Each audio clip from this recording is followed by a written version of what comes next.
नमस्कार मंडळी, चला पाहूया मजेशीर जोक। अर्ज किया है, जो जूते चुराती है उसे साली कहते हैं और जो जूते से मारती है उसे घरवाली कहते हैं।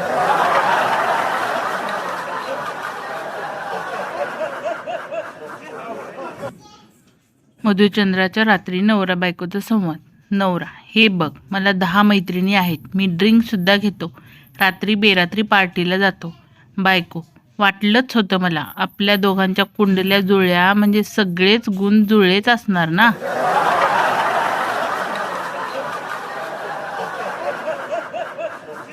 मंडळी, तुम्ही जर आपल्या चॅनलवर नवीन असाल तर चॅनलला नक्की लाईक करा, शेअर करा आणि सबस्क्राईब करायला विसरू नका।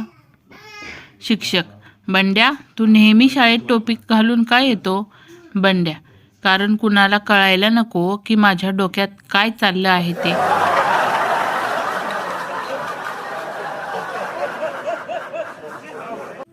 सोशल मीडियावरचं प्रेम म्हणजे शेजारच्या घरात बनवलेल्या गाजराच्या हलव्यासारखं असतं।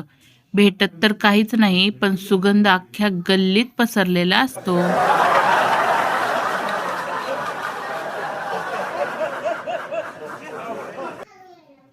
बायको: अहो चला ना, आपण मरीन ड्राईव्हला जाऊ। नवऱ्या: वेडी आहेस का? रस्त्यात किती मोठे मोठे खड्डे आहेत, मी मरीन ड्राईव्ह करू?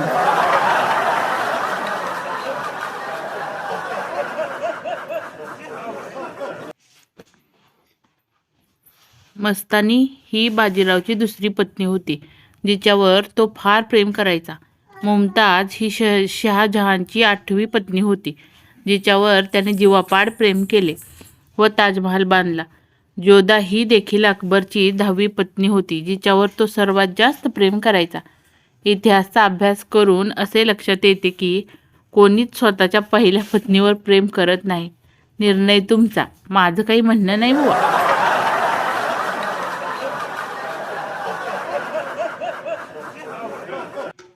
पार्टी में सुंदर लड़की से हंस हंस कर बात कर रहे पति के पास पत्नी आई और बोली, घर चलकर तुम्हारी चोट पे आयोडेक्स लगा दूंगी।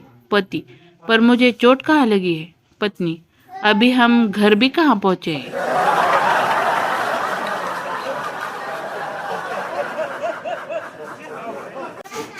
बायको कशी असली पाहिजे याविषयी सरांनी 2 तास भाषण दिलं होतं।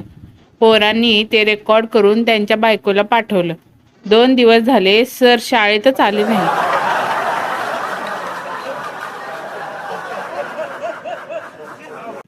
तर मंडळी, कसे वाटले तुम्हाला हे भन्नाट विनोद? हे नक्की कमेंट बॉक्समध्ये कमेंट करून सांगा आणि आपल्या चॅनलला लाईक करा, खूप जणांमध्ये शेअर करा, जेणेकरून हसण्याचा आनंद सर्वांना मिळेल। आणि हो, सबस्क्राईब करायला तर अजिबातच विसरू नका। तर भेटूया पुढच्या एका अशाच भन्नाट एपिसोडमध्ये। तोपर्यंत धन्यवाद। हसत रहा, मजेत रहा।